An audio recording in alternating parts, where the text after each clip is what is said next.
अस्सलाम वालेकुम वरहमतुल्लाहि वबरकातुहू। स्टूडेंट्स, उम्मीद है आप खैरियत से होंगे। तो आज हमारा टॉपिक नंबर 2 है present continuous tense. Now we will discuss present continuous tense की। जब भी हम बात करते हैं हमें लफ्जों से ही पता चलता है प्रेजेंट मतलब मौजूदा, कंटिन्यूअस मतलब जारी। इट्स मीन इसी वक्त जो हमारा काम जारी है उसको हमने प्रेजेंट कंटिन्यूअस टेंस में लिखना है। आप इसका यूज देखें, यहां पे भी यही लिखा गया है, action being continue. It's mean काम जो जारी हो विद प्रेजेंट, अभी अभी इसी वक्त जो हमारा काम जारी है उसको हम हमारे प्रेजेंट कंटिन्यूअस टेंस में लिखते हैं। अब आगे जब हम चलते हैं तो हमारे पास एक छोटा सा आप फार्मूला ही समझ लें। इस टेंस के अंदर हमारे पास सब्जेक्ट होगा, उसके बाद एचवी हेल्पिंग वर्ब होगा, उसके बाद एमवी मेन वर्ब होगा, देन हमारे पास होगा ऑब्जेक्ट। अब ये तीन हमारे पास हेल्पिंग वर्ब हैं जिनको हम इमदादी फेल कहते हैं या हम इनको ऑक्सिलरी वर्ब कहते हैं। इज, आर और एम।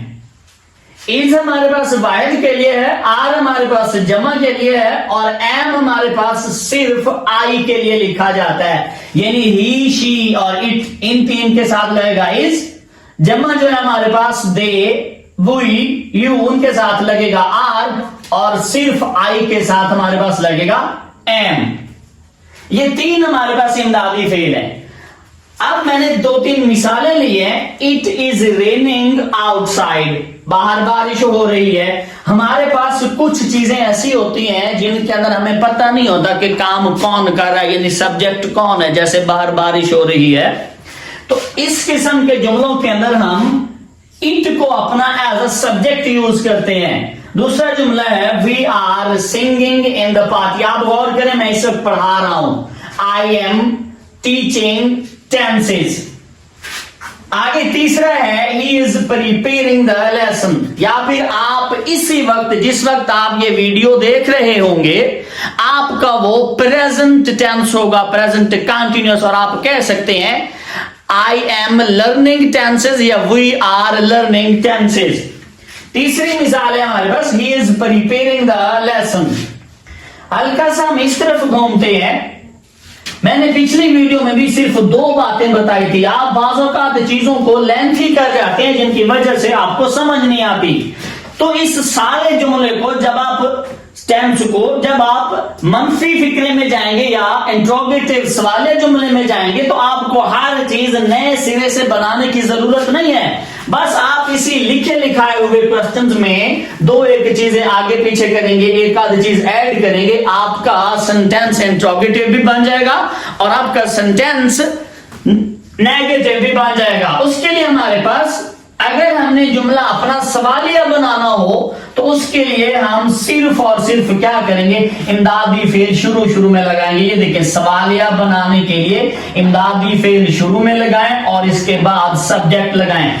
इसका मतलब पहले हमारे पास देखिए सब्जेक्ट है, फिर हेल्पिंग वर्ब है, फिर हमारे पास एमवी मेन वर्ब है। अब जब हम सवालिया बनाएंगे तो मैंने सिर्फ एक ही बात लिखी है कि इमदादी फेल शुरू में हो और उसके बाद हमारे पास हो हमारा सब्जेक्ट।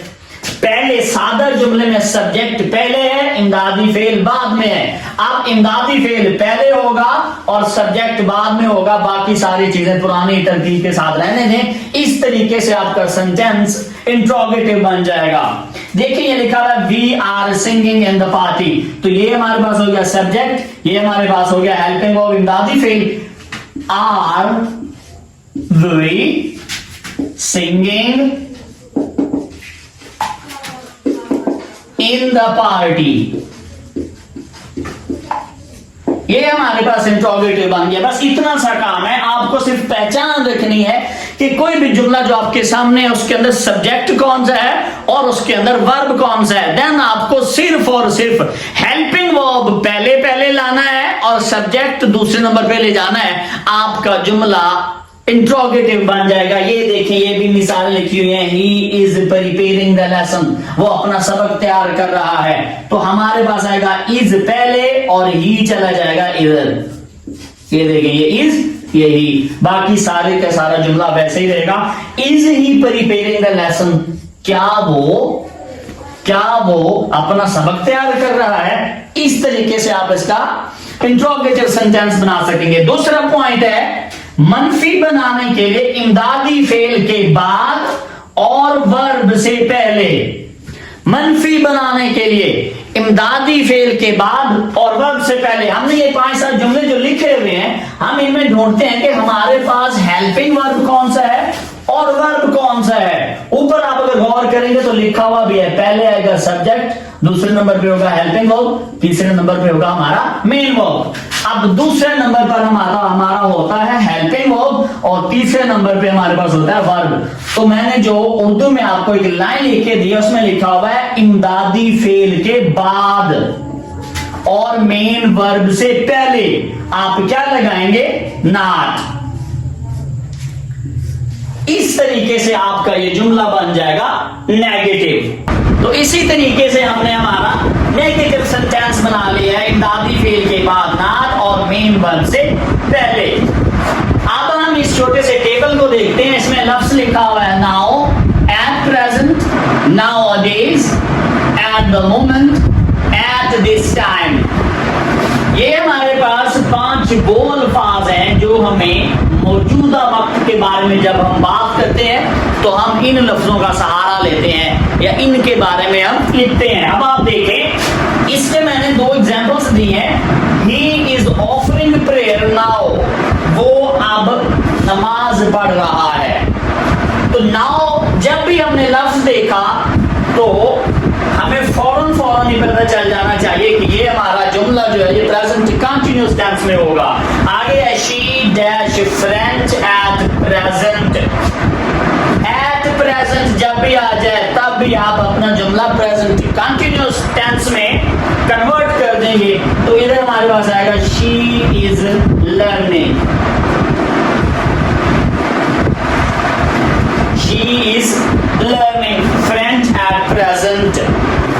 इस तरीके से आप अपना ये जुमला कंप्लीट कर सकते हैं, जो कि आपको वर्ब दिए जाते हैं पेपर के अंदर कि आप इस खाली जगह को फिल करें। आपके पास 4 ऑप्शंस होते हैं, तो आप इन अल्फाजों को देकर डायरेक्टली प्रेजेंट कंटीन्यूअस यहाँ पे लगा सकते हैं, तो आपका जुमला दुरुस्त होगा।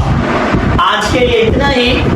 अगर किसी चीज की समझ ना आई हो तो कमेंट कीजिए, जवाब हम जरूर देंगे। अपना रखिएगा ख्याल। अल्लाह निगहबान।